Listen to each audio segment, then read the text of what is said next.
which is something that they enjoy tremendously. And I have had to tell them no play in the backyard because in the front is not safe enough. Cars are passing by way too fast. And my street is only 30 miles an hour, but I've also clocked people are 45 and 40 miles per hour. So apparently, the issue with traffic and the issue with speed is not only on South Royal Ponciano, it's also on Forest Drive, which is, as I said, a way out to 36th Street, a quick way out. So I'm also here to with my friends and my neighbors to see if we can do something about the safety of our kids in our city. And I believe in Miami Springs for 16 years, and I have also seen the increase of traffic in the last 16 years. When I moved to Miami Springs, my block was totally quiet and barely any traffic, and we've seen it triple, quadruple in the last 10 years. Thank you. Have a good night. Thank you. That was everybody to speak on the item. Thank you. And I guess we're going to have to discuss this now, the traffic study. If we want to allocate the 20,000. Mayor, may I make a few comments? Sure. Okay. At the meeting before last, where we discussed this before, and I know I just want to clarify some issues because we kind of, I think, lost track of where we were going with that, and we started focusing on the school buses. The school buses are important. There's no doubt that they're important. But again, the school buses are 45 minutes max in the morning and 45 minutes max in the afternoon. That's an hour and a half per day. So I don't think that an issue that occurs for an hour and a half a day, that leaves another, say for 3 hours a day max, if anywhere near that much for the middle school, should dictate what happens for the other 21 hours, 5 days a week, and 24 hours, 2 days a week. So we really need to look at the whole picture. I think what Neri actually brought up with possibly asking the county down the road the issue of if the backup with school buses is making a left into Okeechobee and that used to not occur, maybe that needs to be revisited. The other thing is that the comment was made that this is one resident. Clearly we know now that it's not one resident, it's a lot of residents. This affects everyone in that area, and as I mentioned before, you know, we keep saying beautiful Miami Springs, but we're only as beautiful as our least attractive area, and that area could use improvements. It's long overdue. We tend to concentrate on other areas, maybe because it's lower hanging fruit or there's more money available. I'm not sure why, but it's really important to make us whole and address making that area nicer. The other issue we had discussed is about the 4 lanes near the schools, and I was there last week with our city manager and assistant city manager at the area, and the roads on any boundary of the school are only 2 lanes. There's no 4-lane street on any boundary of the school. The 4 lanes are east of the school, east of East Drive, so that doesn't even come into consideration.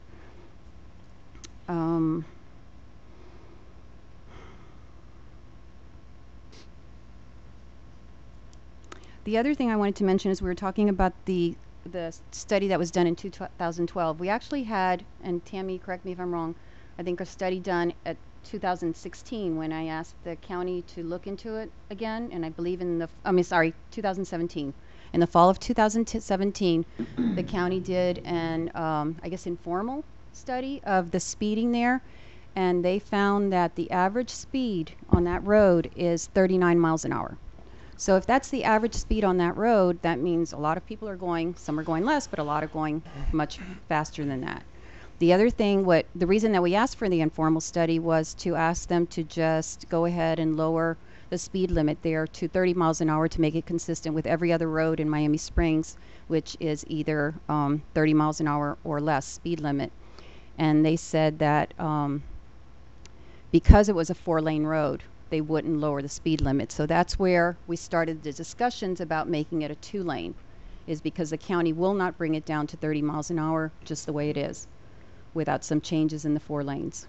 So I just wanted to clarify those points. I think this is something important that we really, really need to get started on. We can keep talking about this and never taking the first step. And I'm not sure right now that the first step is dedicating the money from the CITT for the traffic study until we've allocated possibly some grants or some money that looks promising to work in that area because my understanding in talking to the city manager and assistant city manager, and they talked to the county, the traffic study, if we were to do one now, we would probably have to do not a complete traffic study, but Update. what is it? An update. An update, which would probably cost about 75% of the initial traffic study. So perhaps we can delay the start of the traffic study until we've identified some promising grants or other funding for this. But what I want to make sure is that this stays on the front burner. These people, our residents, and it's not just the residents in that area, it's all of Miami Springs. We're all together, we're all one family.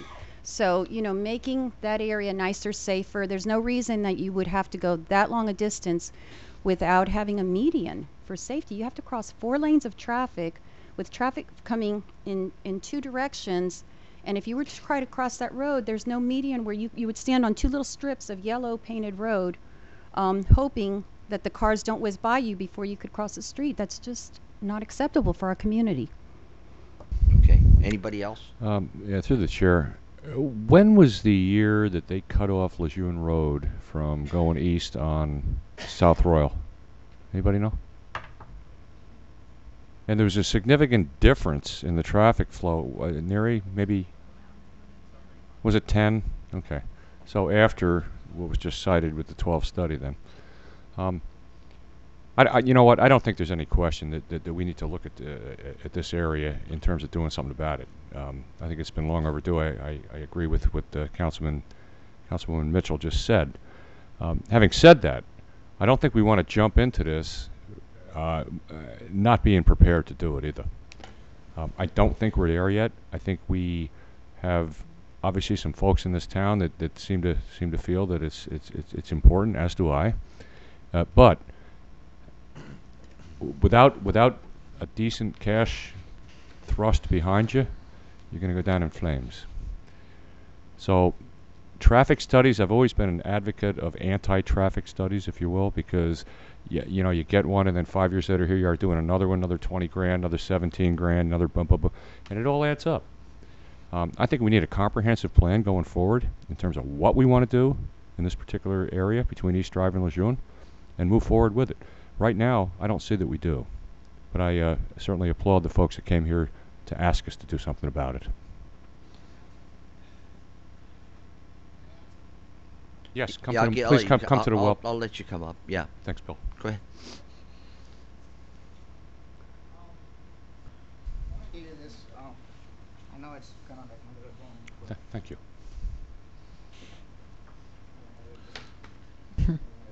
There's nothing wrong with that.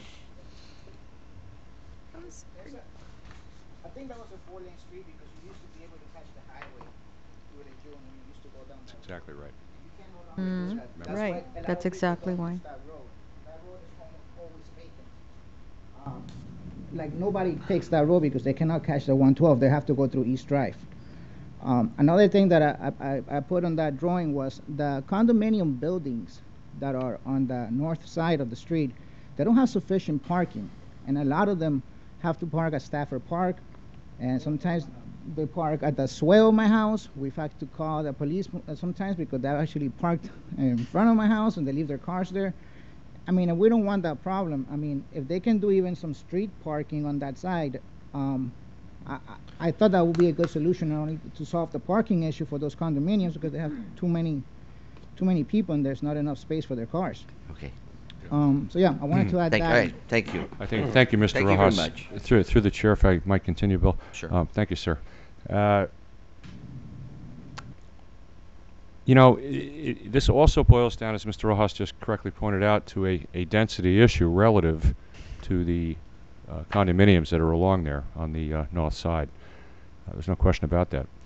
The other thing I want to bring to everyone's attention that really, and I have said this before up here, is how these school buses are driven. I've seen school buses whip through the circle at 35, 40 miles an hour. And I'm sure that your neighborhoods, folks, are subject to that kind of speeding as well. These are people that are hired by the county and by independent services to run your kids around after school and going to school. Something's got to be done about this. I don't know if we're going to go forward with this thing en masse It'll depend on what we decide up here, based on your input, of course. But I will tell you this: at bare minimum, if we could at least slow the traffic down on South Royal as a bare minimum, and then go from there, it would be my thought. Thank you, Mayor. Mayor. I'd like to add. No, go ahead, Vice So I agree with what's been said here in terms of what Councilwoman Mitchell has shared, and I do understand what Councilman Best is saying in terms of comprehensive plan and all that. I think that we do need to look down the road, but I think that there's things that we can do right now that we should start looking at right now. You know, this idea of property like on the picture and things like that. You know, we have code enforcement. We need to have them go and look out and see if there's possible violations at that property. I serve as a liaison for that board, and I'm going to make sure that as of tomorrow I communicate that to them just to see if there are violations so they can look at that immediately. The damage on South Royal Poinciana that is there from Hurricane Irma, the sidewalk that's messed up, the debris. I don't see why, you know, I'm sure the city can go out and look at that and see if that's something that pertains to something we can repair or something that is outside. Yeah, that's the responsibility of the county. It's a county road. Tom's been in touch with them Okay. numerous times on them to fix those two particular areas. So he's been reaching out to them, but I think that there's things that we need to do immediately, because as I sit here, you know, and I reflect on my street that I live in, and there are imperfections everywhere, but I think that in general, Miami Springs, we all live here because of the city that it is, and I don't want to see this disparity that side of Miami Springs has. There's no place for it. We're not that kind of community. So I'd like for us as a council to really focus on what can be done right away, and then continue to brainstorm and think about ways that we can secure some funds for whatever else we want to do and we decide to do. But you know, this needs to be looked at. Yes, Councilman. Does it make sense to go ahead and go with the traffic study in order for us to give them some help yesterday as far as putting a stop sign? Because I don't think a light is going to make sense, because it's always going to be green, so people are just going to be zooming by there, because the light is not going to change. It's always going to be green for Ponciana. Now my suggestion is that we go ahead and go with the plan with the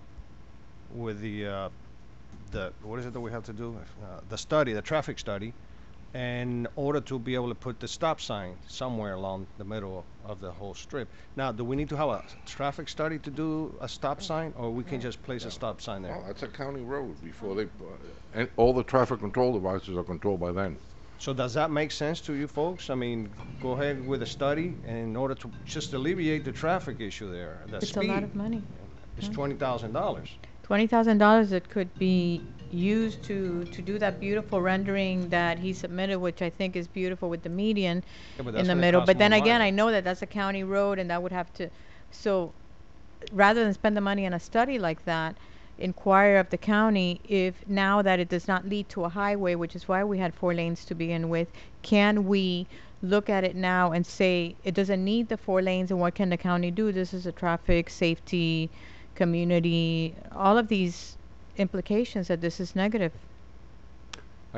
Through the chair, I think, Vice Mayor, I think that the 4 lanes exists because it was an outlet. It was a Okay. But it county no outlet longer is. east out of Right. Miami Springs in the day.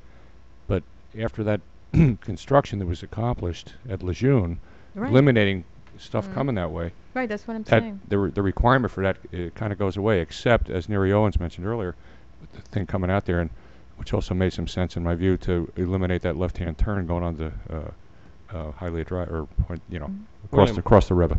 William, so if let's say we do the traffic study, I heard somebody mention too, there was one done earlier, that it might cost us a little less, 75%. Was Well, that I know, correct? but No. there's been one done since But that they was an shut that informal. down. Can in we 12. could we use that one? And That's a good point. in order to be able to place a stop sign and maybe reduce the speed limit.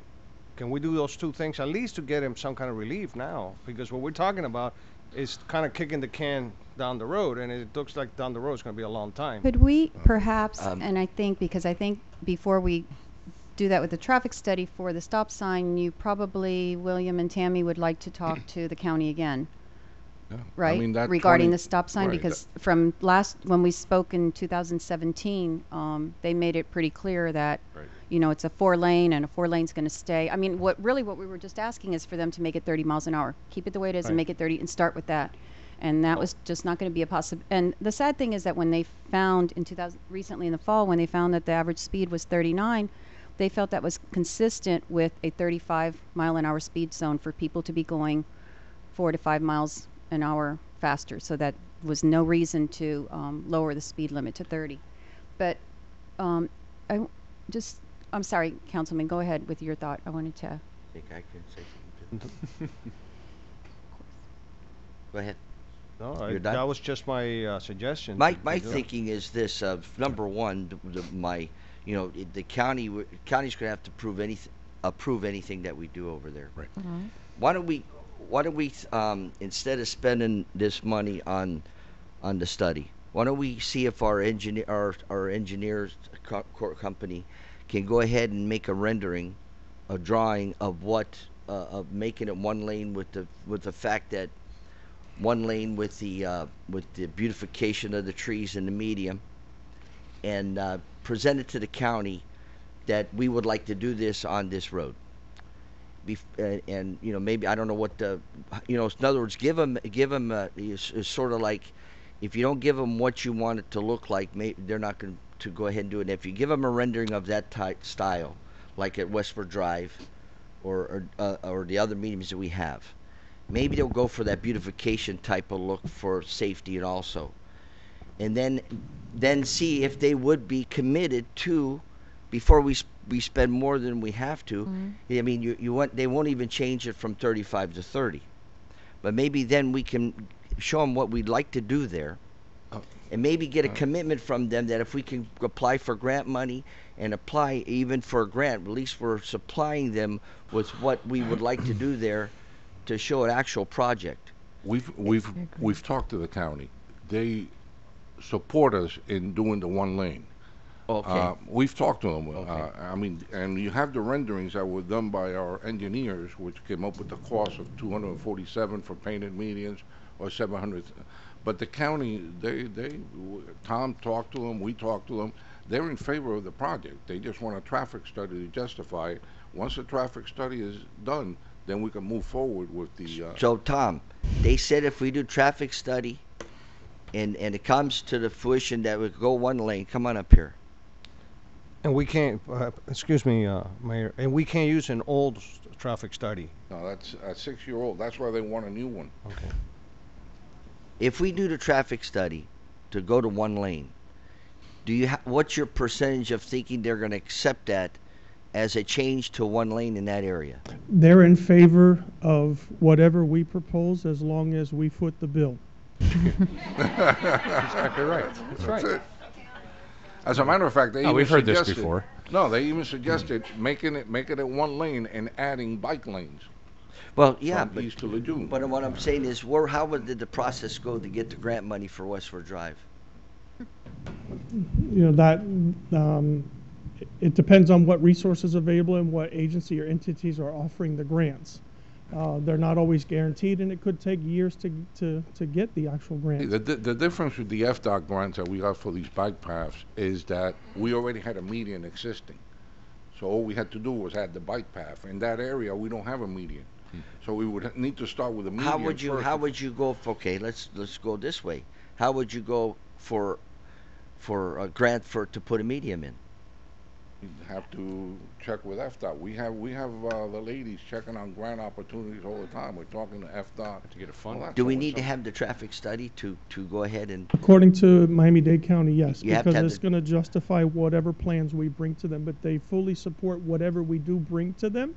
But like I said, they are not going to be involved in any of the costs. Okay. All So- right. so Then Mayor. I suggest I suggest to go ahead and do the study, the 20,000, or whatever the cost may be. Right. I suggest we do it. That way we can actually maybe and have the approval of the county to go 1 lane, and then see whatever avenues we can to go ahead and finance a medium in the middle, the whole shebang, bike path works. Mayor. If that's what it's going to take Right. in order to move forward with it, I'm Oh, willing to. Mayor, Need a excuse me, but I like, as soon as we do that study, we place a stop sign to reduce the traffic. You got to run You that through got- the you gotta county. You run that can't by just the do Well, that. I mean, We'll ask 'em. we'll follow the process, obviously, but Right. I understand what you're saying. We got to look for grants and all that. But in the meanwhile, we can place a stop sign and reduce the speed, which is what I'm hearing from them. They're concerned about the children playing outside. They can't walk the dogs because people are speeding. So I think that's the first thing we need to address, is to slow it down and then work on the beautification, the bike path and everything. But we need to stop the people Right. from We need to start. I breaking- believe we have already addressed the county on that, going back between 12 and 17. And they're going to tell you that without a traffic study and without all this No, other. we're going to do the traffic study. Then the first thing we should do What's the is place a stop. $17,000 for the survey, which is the second step? What's a survey? That was my question. Okay, I'd like to motion that the city conduct, pay for the traffic study. Second. Okay, that second we got, and for discussion. But that's a good question.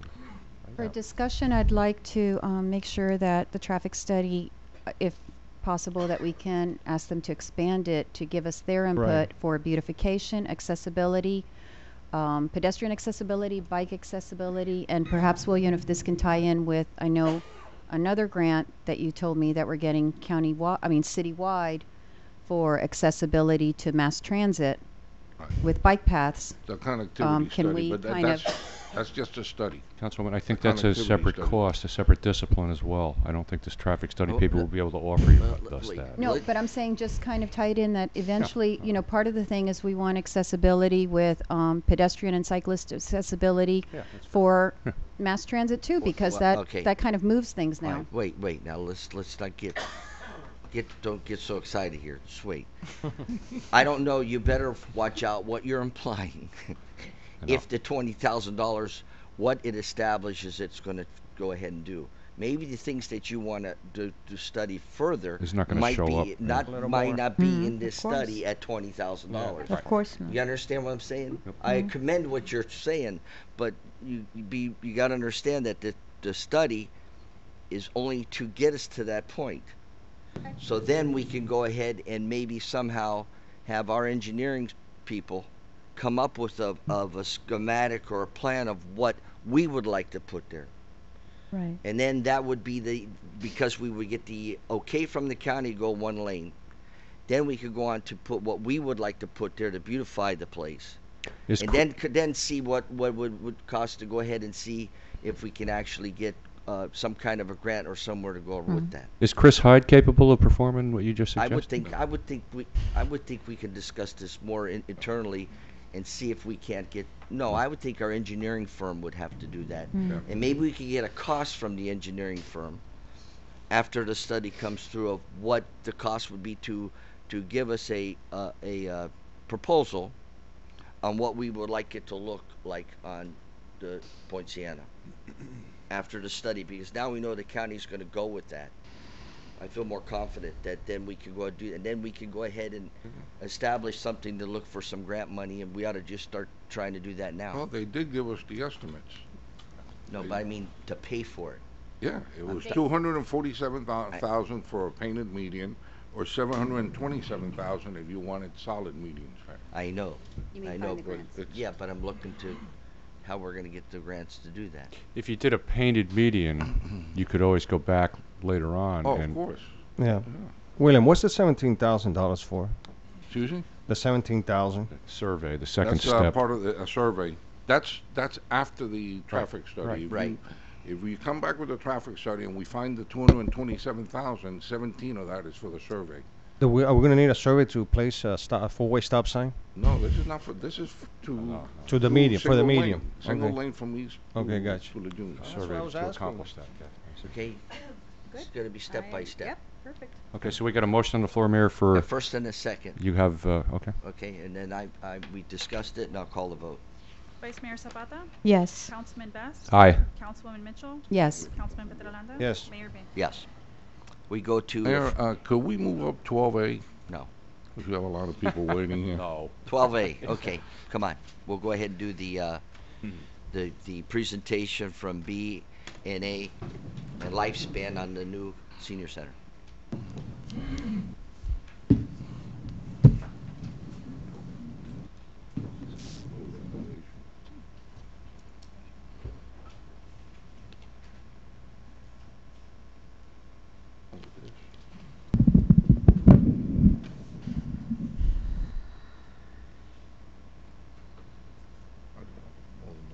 Mr. Mayor, members of the council, my name is Willie Bermello with address at 2601 Bayshore Drive, Coconut Grove. We have a brief presentation for you on the Miami Springs Community Center for Senior Citizens.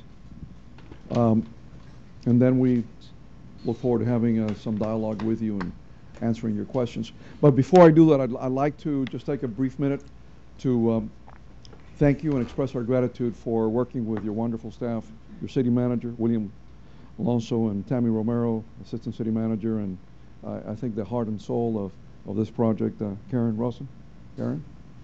And we have also our consultants here, Lifespan Design Studios, Doug and Alan Gallo, and our key staff, our project manager, George Ferrer, whom you know also from the aquatic facility, Daisy Fernandez, our design architect, and Ian Dixon, our project architect. Let's see how this goes. Earth tones and variation between colors and textures of sand, stone, and terracotta. Those are our inspiration, our vocabulary, architectural elements for the project design. You know, in the 1920s, when George Merrick and Glenn Curtis were planning and designing beautiful Coral Gables and beautiful Miami Springs, both men were influenced by regional design principles that had emerged out of the Chicago World's Fair of 1893.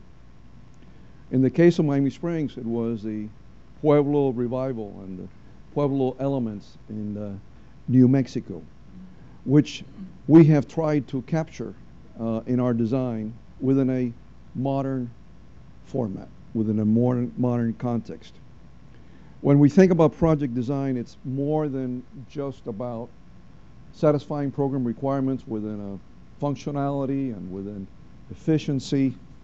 You know, excellence in design and quality in design talks about feeling and it talks about caring. When you do something good for people, when you know that something that you've received is really done well, what the message goes along with that delivery is that you care for people. So in designing a project that architecturally is dignified, modest but elegant, architecturally striking, one that's iconic, that people will feel good about going there and being there. Geez, I thought that was me standing there for a minute. We God dang. Mr. Mayor, we missed. Kind of we scared me a little bit. Missed the baseball cap. Well, and one that architecturally, the geometric volumes speaks to the diverse activities and events that the building will house. We have a short video. Oh, no, the video didn't show up. Ian? Who said that? Karen. Karen? Oh, whatever Karen says, we do. Always bossing us around. aren't Karen, you? Karen, So Karen. excited about this, you're bossing us around. We're all gonna be there soon. Top, speak for yourself. I'm already in the picture. It's not you. I bring my cane next meeting. Your walker. Is that going to Go play ahead, turn or the not? lights off. No, it's okay. Don't worry. We'll play it at the end. You got it? Okay. Technology is wonderful, but you also always have to have a plan B when plan A. This just gives you maybe a more realistic view of the facility. What street is that there? You're looking there from Apache. Apache, On the okay. west. You're looking east now towards the entrance at the main portico. We wanted to make sure that the entrance was well defined, would be convenient, accessible for vans. People, there are no curbs, as you can see at the entrance to it. Now we're going on Payne Drive on the south, Looking north, there's a playground just to the east of us, which is not part of the project, but one that the participants and seniors that will be there will be watching in the afternoon when the sun is setting in the west. That's a view from the playground, and again back to the front.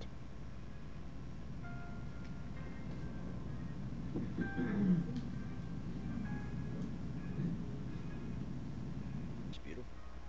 Okay, thank you, Ian. Go back to the presentation, and we're back on track. Yeah, next.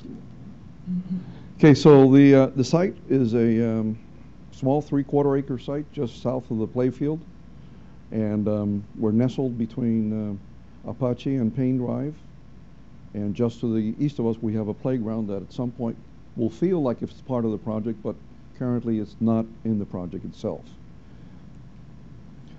Again, the thought process here is that this is a building that is nestled within a residential neighborhood, so we wanted to respond with a low scale and a vernacular that would feel like we are part of the neighborhood. The overall facility will have just slightly over 13,000 square feet between event spaces, educational facilities, administrative areas, and support spaces.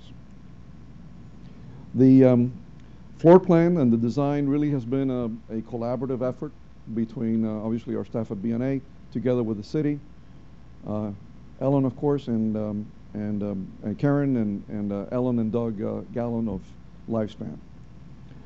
The design features, these are what I would describe as the building blocks, the takeaway. Number one, that how I described it, the very visible entry, so people know, sometimes when you get to be my age, you start to forget your way around places. So having things that are very easy to understand, it's important. Eliminating confusion. So having an entry area that is well designed, that it's easy, amenable. If it's raining, a place to stand and wait. Curbless, so that you don't have to be tripping over a curb. Very important. What I call the soul of this building is the main hall, a loggia. It's basically the crossroads. This is the main hall where everybody, you can't miss being in this space. This is the place where you meet your friends. That connects every piece of the center. It's the hinge. It's the main place where people will meet, will talk, will chat, will greet each other. This is the heart and soul of the facility. The program has been well thought out to plan on the north end, which is to the left of the slide, the more active areas with a fitness center, exercise room. In the heart where you see the blue with the what look like flowers, those are seating arrangements in a large meeting space that can sit up to 120 persons, or divided into 2 spaces. So it's really multi-purpose for 60 each. And towards the right in the cream color, those are your classrooms and art spaces. The other areas are more support, back of house, administration, and kitchen facility. The covered veranda on the west side, east side, I'm sorry, and that faces the playground. And again, that's what the view that you'll see if parents are there with their little ones looking towards the senior citizen center. That's the area we'll have the rocking chairs and a nice place to spend in the afternoon. The project schedule is basically this. We will be done with our design documents by the end of September. We hope to be fully permitted through the city and Dade County Fire Department, etc., by end of December. The bidding and award will be between December and January. So we look forward to starting construction in February of 2019. The project should take approximately 12 months to complete construction. So by February of 2020, this facility will be ready for occupancy. We were asked to look at a couple of additional items. We can do anything with people's money as long as we have plenty of it. So we're very careful when you are dealing in areas where it's public money, where you have to be very modest, very exact, and have a tremendous fiduciary responsibility. So when we were asked to look at 2 things, one was LEED and the other is the possibility of converting this facility or designing it to serve as a hurricane shelter, we looked at all the issues that you would need to be cognizant of if you in fact told us to go forward in those two directions, which today we want to recommend and suggest to you that you put those aside, maybe for future consideration. And the reason is the following. They both impact cost tremendously. In the case of Hurricane Center shelter, the facility as designed will be at an elevation of 8 feet above mean sea level. Today, the existing building is at 7. Okay? If we make it a hurricane shelter, instead of being at 8, which is 1 foot higher than what it is today in terms of flood control, etc., we'd have to be at 9. Now, what that means is that the ramps for handicap accessibility would need an additional 12 feet in length because of the 12 and 1 ramp grade. And given the size of the site, that's a little bit tight, it would make it impractical, if not almost impossible in some areas. On the side of cost, you would have to harden the building, and it would have to withstand 200 miles per hour, which is more than any other area other than your current hurricane shelters, which are typically the schools, middle schools, and high schools. The hardening will add approximately between 10 to 20% over and above. And some of the niceties that I showed you in terms of glazing and windows to provide light, air into the facility, like you would have in a regular home where you have windows, etc., those will be hardened more like you see in today's schools, which are more like a bunker. So you would have those impacts, and it's important that you keep that in mind as you consider things like a hurricane shelter. It's also the size. This is like 2 homes put together, 13,000 square feet. It's not like a high school with 40,000 square feet where you could take a significant group of your population. The second thing is LEED. LEED certification is something that some communities make it a requirement. For example, City of Miami, you cannot do a public building if it's not LEED. It does add to the cost, about 10 to 20%. What we have done, and we're doing in this case, is that we're applying what we call green principles, and we're complying obviously with the Florida Building Code, which has a very strict energy code that we must comply with. So we're doing those two things. We believe that those two will be sufficient and ample. It's obviously your choice. If you tell us to do it, we'll do it. We've done it many times. City of Miami, Dade County, both LEED silver and gold. But it does have an impact to cost. And although we're not talking about cost today, further on when we're further in our design, we will come back to you with cost estimates for the facility. And I know that when we do, you will be asking us to be as frugal as possible, as efficient as one can be. And these two items are items that will add an additional layer of cost. And we simply wanted you to be aware of that. This is what I call the money shot. This is the view that people will look at, think of, and this will make a big, striking difference. And I know that all of Karen's clients will love being a part of this facility, will feel good being there, coming there. And if I was dropping off my parents, I'd sure like for them to be associated with a facility that looks like this. So in short, I want to thank the staff, William, Tammy, Karen. Thank you for all your help and support. And I have here with me, obviously, our staff, and Doug and Ellen for comments and responding to any of your questions. So thank you very much. And I got one question. Yes, Mr. Mayor. The space between the first baseline of the field and the building on the north side, how much space is that there? Let's see if we can go back. That's where the people watch the games on the north side. 15 feet. It's 15 feet? Yes. We looked at right now instead of Come up here to the microphone. I think, Mr. Mayor, what you're asking is about the distance here, right? Just to make sure we're talking about the right. Between the ball field. You're talking Yeah. the distance there. Yeah. It's 15 feet. 15. 15. Yes. Yeah. is have two smaller bleachers so you can actually Okay. walk people I around. just said it's important that the kids, they have that area, the parents and stuff to watch the game. That's always been there. Definitely. Okay. All right. When you, excuse me, through the chair, if when you talk about lead, you're talking about procurement of materials as well as shovel-ready practices? Yes. Okay, thank Yes. you. Mayor, now, I know you mentioned it, just to verify, how big is the footprint on the building? 13, a little bit over 13,280 square feet. Thank you. Mayor, ask a question? Sure. Regarding the lead, and I see what you're saying with the lead certification, going through the process is costly, and getting, the verifications and all this is costly. And also what you're saying that for the most part, you're going to try to be as energy efficient as possible. That's correct. Is it possible for us to pursue basic lead, not silver, platinum, just basic lead without going for the certification? And for energy efficiency, because the cost of the building these are some of the things I'd like to have considered. We're building a building that's going to have, my understanding, a lot of different rooms for multi-purpose. There's going to be times, hopefully, because this is going to be a multi-purpose facility down the road, there'll be times at night where perhaps the Girl Scouts are meeting in one room.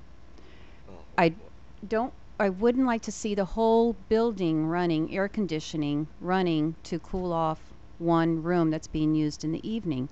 So I'd like to make sure that as much as possible we can consider not just the main time when the seniors are using it, but any other time that we're using the building, how we can minimize the efficiency, how we can improve the efficiency of it to minimize the cost, the operational costs. Those really add up in the long run over years for us, for the city.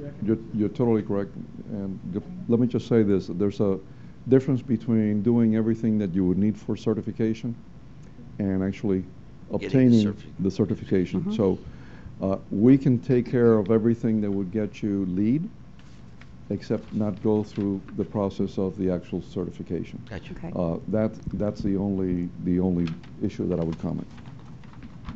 With regards for what you're mentioning about the use at after hours and all that, one of the things that we've done is with the air conditioning design, we have 4 different units that are handling different zones of the project. So that way you can do that and have some units go on and some units not go on. We're going to have everything on sensors. We're going to have Just part of the design is what you have. In the exactly, building. exactly. And that's because of the new codes in the building codes that you have to do it that way. Well, the new energy codes are, especially here, requires you to do a lot of. So that you're stuff. doing what she's requested. Yeah, the is stuff that we're basically doing, within- stuff that we're doing above and beyond for this Yeah. project is Yeah. that we're not required to install, occupancy sensors. We're doing that. Okay. We're not required to install lead fixtures. We're doing that. Okay. LED fixtures. So we're doing all of the things that we need to do. That we're doing low flush, the electronic flush toilets and urinals, and Right. so we're doing all the steps without you having to pay money to get it certified. Okay. Wonderful. And I have one last question with the parking, and maybe you covered this, I didn't hear it. The parking spaces we're going to have more or the same that we currently have? We're going to have how many more? I think we have it in the site plan. Let me see. You do. There we go. I guess it's not showing well on the slide. I guess you can see it on this one. You have a total of 36 spots, which is more than you currently have. 8 of those are handicap spaces. Do you know how many spaces we have right now? What, about 20? Karen knows? On the About paint 20? side, you have the parking spaces on the paint side. Yeah. Yeah, we have You're right like now. You have what you have in 10, paint. All we've done is basically restripe it to accommodate what we have there, since we have a new drive coming in. And on the Apache side, You don't we have have the same number of spaces. So what you're gaining is all of the spaces that are inside there. Yeah. Because you currently don't have anything but the bus parking that comes in and parks there at night. That's right. So you're gaining a lot. You're gaining a lot of spaces Yeah. there. Okay, thank you. Can you go back to the slide where the footprint was at? Just out of The footprint? curiosity. Sure. 13,280. Okay. This one? That's the one. Thank you. You can see it better, I guess, if you have a question from. Thank you. I got a question for Karen. Is this everything you need, or is it too much? Well, not enough. Well put, Billy. No, I mean, you know. Yeah. Come to the microphone. Yeah. Right. So just stay everything right there. Okay. All right. So you feel it's okay. It's big enough.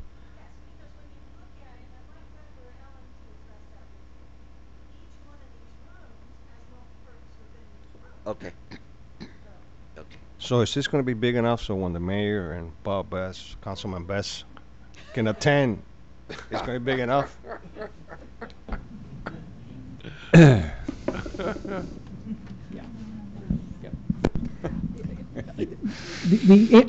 Answer to that question is I'd like to go back and just refresh your memory of where we've been with this project too. We were hired back in 2016 to do the feasibility study and analysis of the existing center, the existing site, and what a senior center for the future would be for Miami Springs. So we started that fourth quarter of 2016. About a year ago, we did a presentation to the council showing the architectural program and showing a program fit plan, as we would call it, which would be a graphic representation of that program. Working with Karen, looking at the existing services that are and programs that are offered, and also looking at what the future would like to be able to hold in a building that was certainly much more efficient than what you currently have. The program that was established was about 11,500 square feet of just senior center component. In addition, how we got up to the 13,000, we added exterior toilet rooms for the park. That also includes the veranda area, which is an outside under roof space. So we have, working with BA, really stuck to the architectural program and all of the premises that were established. The real key here is the fact that we do have multi-purpose rooms of varying sizes. We also have some dedicated space, such as the fitness center, which is equipped fitness. We find that senior centers across the country, and in talking to Karen and her staff, that an exercise studio and a fitness center are really what's bringing in the younger seniors. The idea is to in addition to serving the population that's currently being served, is to look to the future, look at the baby boomers, look at the Gen Xers who are now in their 50s, and really start to understand what the sustainability of a senior center is going to be in this community, and still make sure that we're serving the existing population that's serving the process. When all is said and done, it's been an extremely, I think, extremely successful collaborative effort. We started design in December, and here we are, just a few months into the project, and this is where we are with schematic design. I think we've met all of the needs that we talked with Karen from the beginning about, and dealing with the criteria that we established with the architectural program. We've really stuck with that being the litmus test every time a design decision is made, to go back and make sure that we've been addressing the needs that were established with Karen from the get-go. Okay. Thank you. Okay, thank you. All right, now one question I have now. Can I take a rendering like we're having right here, this rendering? Can I take it now and go outside and have this rendering and say that this is what it's going to be, this is what we're going to do, and see if I could get some money for it? Absolutely. Okay, so Yeah. I can state that this is, if we approve it tonight, I can state that this is how it's going to be. So if I go to different people, and because I remember when doing the community center, one of my main issues trying to raise money was I didn't have a project. This is the project. Absolutely. Okay. Okay. Mayor, I'd like to make a motion that we go move forward with the senior center project. Second. I got a first and a second. Any other discussion? Call the vote, please. Vice Mayor Zapata? Yes. Councilman Best? Aye. Councilwoman Mitchell? Yes. Councilman Pedro Alonso? Yes. Mayor, yes. Mayor, as additional information, I think George can fill you in. They're planning to do charrette over at the senior center April 18th? 18th, to present this project to the seniors Okay. and to anyone in the community that No wants to attend. jacuzzis. A noon? Over for lunch, I'm sure Karen will pull up a space. No jacuzzis, huh? For Karen in the back when she needs to relax, huh? Oh, yes. All right, good. I want something that I can have. We have a copy of the presentation, Oh, okay. hard copy for Perfect. each of you. Perfect. Oh, nice. Perfect. Thank you. Thank you very much. Thank you. I got it. Thank you. Thank you. Good. One more. Thank you very much. Thank you very much. Thank you. Good working with you again. Try to go a little faster, though. Just a little faster, please. Yeah. Sitting together. All right. Very nice. Very nice. Yes, very nice.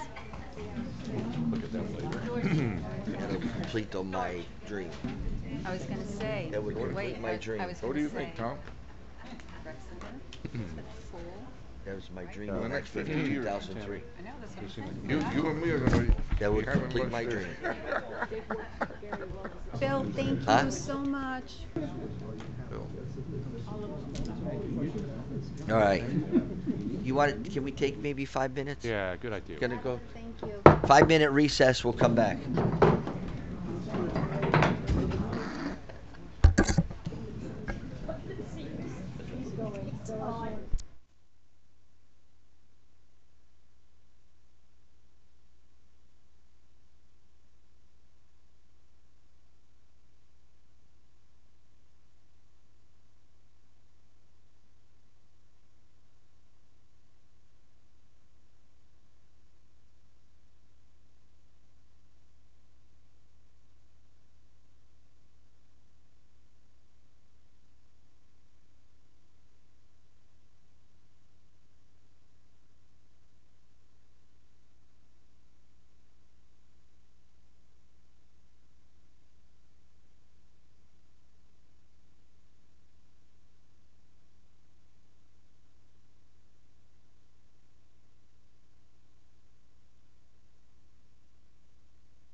Maria Mitchell, come to order. Oh, yeah. Boy, I like Maria's questions. I want you to do this or do that, but no question. No question. I think you do this. I have a question. Yeah, but go ahead and do this and do that. That's your question. Listen to yourself one time. I have a question. But make sure it's this, that, and the other thing. Maria knows exactly what she's doing. No, she doesn't. Yes, she does. No, she gets. Okay. I understand her now. Her mind No, spins. pero, no, as long Keeps as they going like approve it. this. She's like a little snowball on top of the mountain. Okay, I think the next item is resolution. Couple of points, not just Reagan. Started. Sure. Oh, yeah, but my main concern was doing that study, and then the county says, no, we're not going to let you go with that. We have nothing in writing. Like, so we'll see what happens. All right, we go to the first reading of an ordinance. Yeah. This is an ordinance of the 11A. city. An ordinance of the City of Miami Springs, Florida, amending Chapter 54 Tree Protection Program of the city's Code of Ordinances to regulate the planting and maintenance of trees in close proximity to overhead utility lines, providing for conflicts, providing for severability, providing for inclusion in the code, and providing for an effective date. And this is an ordinance again on first reading. Mayor and council, just briefly, as you'll recall, at the end of last year, the council held a workshop, and then after the workshop at the December 11th meeting, the council agreed to amend the city's tree ordinance. And basically the goals that the council had at that time were to provide residents who have trees in an alley or inside their property that are under or within 20 feet of a power line the opportunity to have that tree cut down without incurring certain fees. The second goal of the council was to ensure that any new trees that were planted on private property would be located 20 feet or more away from an overhead line. So the proposed language in the ordinance in section 54-06 would subsection E would provide that residents still have to apply for a permit, but the permit would be free of charge effectively. So it's currently a $35 fee, if I understand correctly. Yeah. And so that would be waived, and any bulk trash excess fees would also be waived. The second change is that in section 5404, that would provide that any trees that are planted on any residential or non-residential property would have to be planted within more than 20 feet of a utility line. Easement. That's currently the regulation. However, it currently only applies to other properties on city-owned land. Through the chair, so based, Heidi, so based on what council's concerns were relative to this when we gave it to the attorney's department to deal with, all of this verbiage has been met. So I read anyway. I believe so. I think we may, between first and second reading, deal with some other issues. Yes, correct. But yeah. Thank you. Mayor, I'm just wondering, how are we going to regulate the planting? I mean, not regulate, how are we going to enforce it? Well, nowadays, what people have to do is bring in basically a site plan for their trees. If they're going to add trees, they do have to get that approved by the city. Do they do it when, Tom, when people are bringing in, I know that's the case for new construction, but when it's an existing home, do people just plant and? Yeah, we don't get any input when residents come bring in trees to their private property if they're out shopping at a nursery or landscaping and they just bring home a tree and plant it. No, she is correct. When they do new construction, we do get a landscape footprint that we go out and we approve. So this is going to be only for new development. Well, I think that I think to answer your question is that hopefully we can go ahead and when somebody comes in, if they want to, this is all a volunteer program. I want that clear. Mm-hmm. But if they do come in, that we stress to them that if they're going to replant, to stay Right. 20 feet from a power line. We don't have anything technically on paper to enforce that, but I think we can educate them to do that. Keep in mind that the city's the code enforcement section does have fines for violation of this section of the code, just like other sections. Right.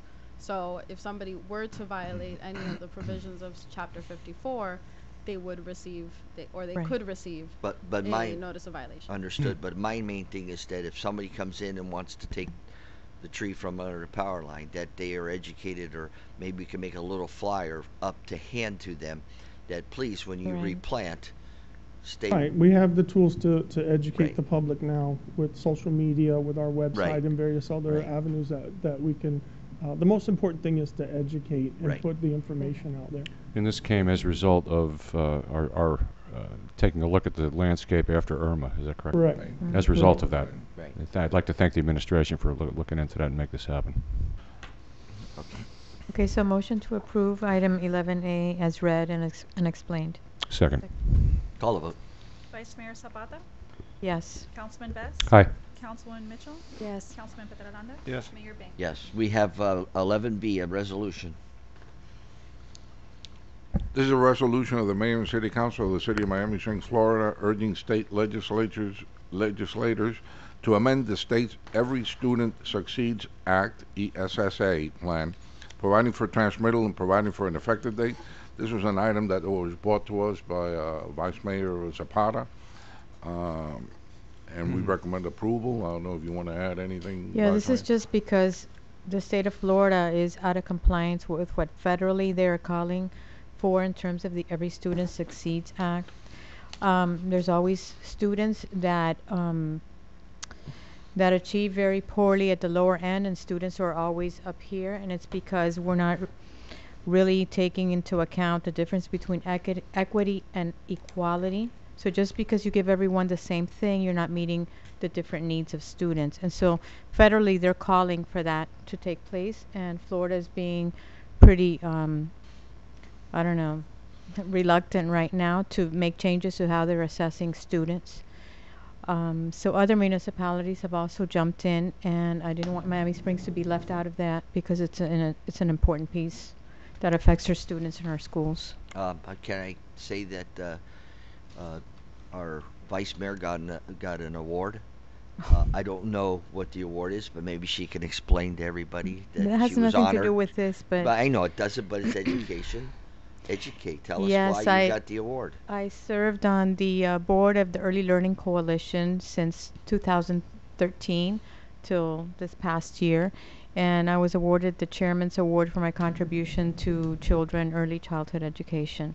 Excellent. And so, Congratulations. thank you. And I shared it with Grace Bain, who I guess told her husband. Pillow. Was it talk. on the pillow? Minus the pillow. But yeah, that was quite an honor. But anyway, I think that this is an important piece because there are kids that are always left out, and one of the reluctant pieces here is the way the children are assessed, and some children never experience success, and Well, so I'll give you an example of my daughter, who could run a business on her own, but had the way they look at people sometimes. What is successful? What makes you successful? But anyway, let's not digress. Motion The to motion. Motion to move 11A Second. B. First and a second. Call a vote. Vice Mayor Zapata, yes. Councilman Bez, Aye. Councilwoman Mitchell, Yes. Councilman Petrolanda, Yes. Mayor Bing.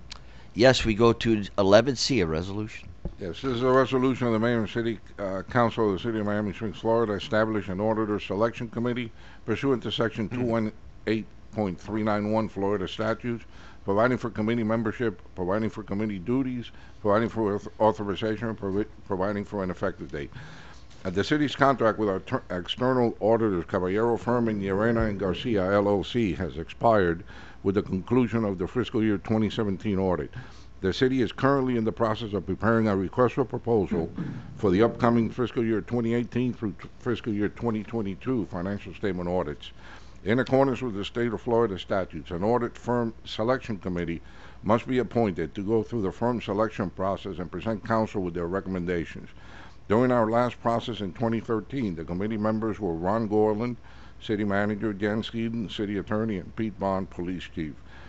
We would respectfully request that Council approve the following three appointees to make up the selection committee for 2018. Armando Guzman, Police Chief, Bill Collins, Human Resources Director, and Tom Nash, Public Works Director. These appointees are familiar with the selection process and provide the expertise necessary to select our auditors. Entertain a motion. Motion to move, sir. Second. Call a vote. Vice Mayor Zapata? Yes. Councilman Best? Aye. Councilwoman Mitchell? Yes. Councilman Fernandez? Yes. Mayor Banks? Yes. Movie night is for next weekend. Yep. We did Next not- we- meeting, yeah. Next weekend. We got 12. Now we go to a discussion requested by Councilman Jaime Petrolanga on renaming a street for Mary Ann Goodland Goodland Taylor. Taylor. All right, just real quick, I received an email from Mary Ann's granddaughter, Jennifer L. Taylor, regarding renaming a street in Miami Springs for Mary Ann. I'm not sure how to say this, but as at April 9th, as at this morning at 10:53, I asked her how Mary Ann was doing. I'm going to read you her email to me. Like an Energizer bunny, she's still going. We're still on with her on hospice, and she's still slipping closer every day. But in true Mary Ann style, she's defying all odds. They had expected her to pass almost 3 weeks ago, but Gran, she'll do things on her own time. So I don't want anybody to think that we're being premature about this. You want to? Oh. I just received that via email today from her granddaughter also, just a little bio on her and some pictures she came up with.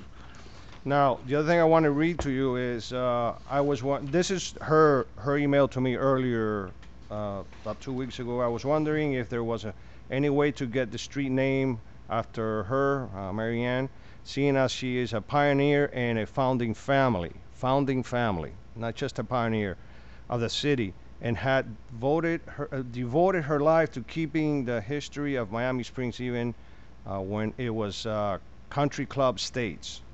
So I'm here asking tonight, see if you guys can support this request that the family made to me, that I'm honoring tonight, to rename a street after her. I worked with Mary Ann in various projects throughout the year at the Historical Society. I worked with her in at the museum when it was on Westwood Drive, the tour homes throughout the years. We did videos. I mean, one summer we identified about 8 homes throughout the city that were historic. So we went out there and we videoed her and talking about the memories she had of each home and the folks that lived at each home. Okay. And what strikes me that date actually, we met around 3 o'clock. It was a summer day, afternoon. I was supposed to meet her in front of her home, actually, her home that she used to live as a child. And when I drove up, this lady was sitting on top of she has a pickup truck. She was sitting behind the pickup truck waiting for me. I think it must have been 90 degrees, waiting to start shooting and making the video. That's what struck me about Mary Ann Taylor. So I like I said, I like your support tonight. Now the family is requesting. It doesn't really matter. There's 2 sites that they want. It doesn't matter to me which one, as long as we at least identify one. One is the one on Ludlam. The other one is her childhood home. She lived there with her parents. Let's keep in mind her father. Shadowway. That would be Shadowway. It would be between Westwood Drive and Payne. That street, that's where her home that she grew up with her father and mother. Keep in mind her father worked with Glenn Curtis back at the mansion back in the day. And what is the stretch of Ludlam, the whole Ludlam? No, it would be between Euclid Drive and North Melrose Drive. And why is that? Because that's where she lives now. That's where she lives now. I think we should honor her, her whole family, her father, her mother, her whole family. That's why I think we should do it at that street on Shadowway between Westwood Drive and Payne. But it's up to everyone here. The I'll family. go for Westwood Drive and Payne. You do? I do too. That's the Shadow. That's on Shadow, yes. Motion to move with naming the street after her. Second. Shadow. Call vote. For discussion, before Mayor, if I might, before you call it, Is this something that does or does not have to go with the Memorial Committee? Well, all this, we could do it here now, or we could put it through the committee. But we read that the last time, that we have Yeah. we have the authority. Yeah. Yeah. Do you have a second, Mayor? Yeah. I'm done. Call the vote. Vice Mayor Zapata? Yes. Councilman Best? Aye. Councilwoman Mitchell? Yes. Councilman Petrolanda? Yes. Mayor Bain? Yes. Thank you to all. 13A is city attorney. Anything from our? No, Mayor, thank you. Thank you. City manager. No, Mayor, just looking forward to seeing everybody Friday at 5:30 for the River Cities grand opening. I think Tammy's got some events coming up. Just besides the River Cities this weekend, on the 20th is the Stafford Memorial Tournament at 11:30 at the golf course. That's it. Okay. Let's see. Who's going to go first here? I'm going to let you go last this tonight. You have I anything? don't really have anything to Okay. say since you've already shared. Okay. Oh, you were going to do it on your own? No, huh? I That would have wasn't, been no but- good. You would want somebody to bring that up for you. Thank So I you so saved much, you. Mayor. Your Thank side. you. No, it's true. It's true. Councilman Petrolanga? Nothing. And Miss, Councilwoman Mitchell? I have a Anything? list of 20, I but I'll prune figured- it down to one. Oh, 20. that'll be, like John Wayne would say, that'll be the day. That'll be But- the You have the floor, young Which lady. of the 20? Yeah. Ah, here it is. 20s, right? No, I just wanted to mention that on Saturday, April 21st, Paul Bidhorn, which is the former mayor of Virginia Gardens and just, a gem here in our community and an avid bird watcher, is going to hold a Miami Springs bird watch walk on Curtis Parkway. So everyone's invited. Just bring binoculars if you have them, and we're going to learn about the amazing wonders that are all around us. What's the date on that, Maria? April 21st from 8 to 10 a.m. in the morning, and we meet over at the north part of the golf course parking lot by the Curtis Parkway, the Curtis Bike Path. Okay. So that's just a wonderful way to promote our community. We got to The- take you It all is. out to the It is. camp out there and the birds that are out there. It'd be really good. We can let Maria walk all by herself wherever she wants to. I need a guide. Yeah. We'll I give you need a a guide. Councilman Best. Never be seen Yeah. again. Never to You be got a seen. special Never shirt. to be seen again on the on the walk path, I right? got your number. Just a brief thing. I'm just going to mention this. We're going to probably this is to do with my daughter Kristen, who is a nurse at Jackson and working on her master's program. She has talked to the city manager already relative to a project she wants to do for her clinical aspect toward her masters, and that is the subject of carbon monoxide detectors in our schools here in Miami Springs. You're going to see that coming forward. I think she's going to ask that she could speak at the next council meeting relative to that. But I just wanted to share with the rest of my colleagues and the community what she has in mind toward that. Thank you. And there's no R in what's going to happen this weekend. Mr. Curtis. Thank you, Mayor. I have a couple of little short stories. The country club had I think a Latin singer who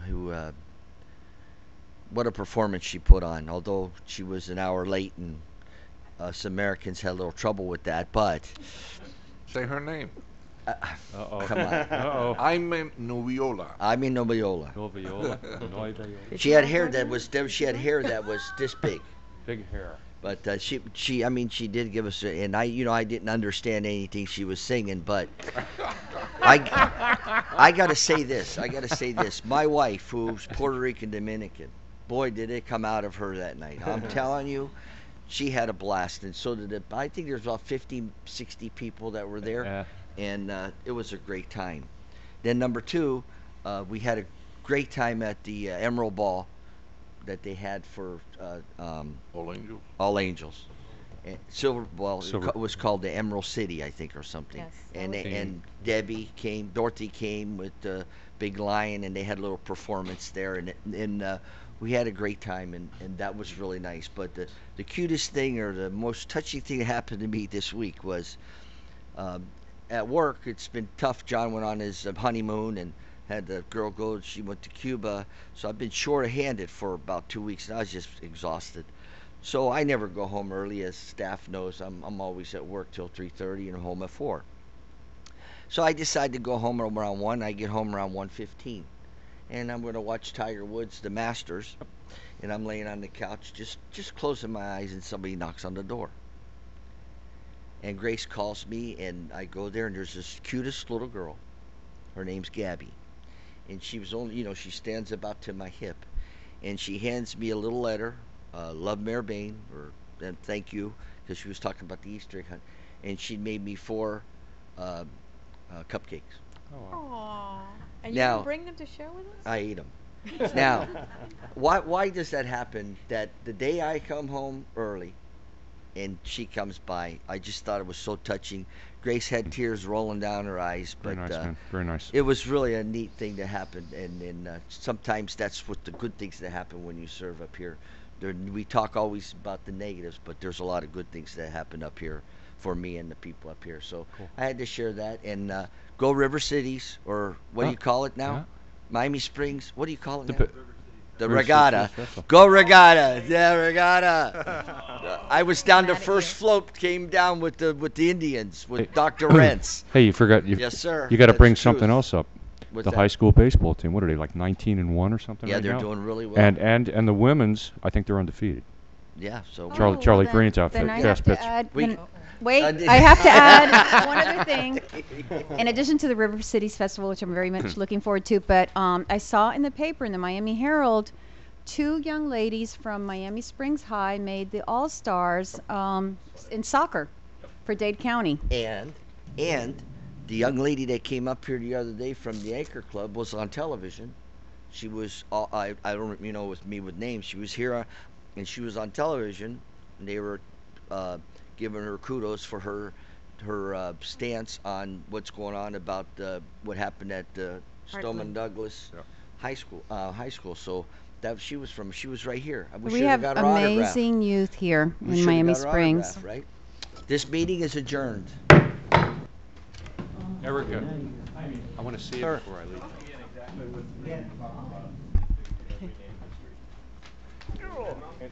Yo, do you see this here? You see this here? That's very unfair. I am. Oh, yeah. Oh, absolutely. Just I want to read it when I get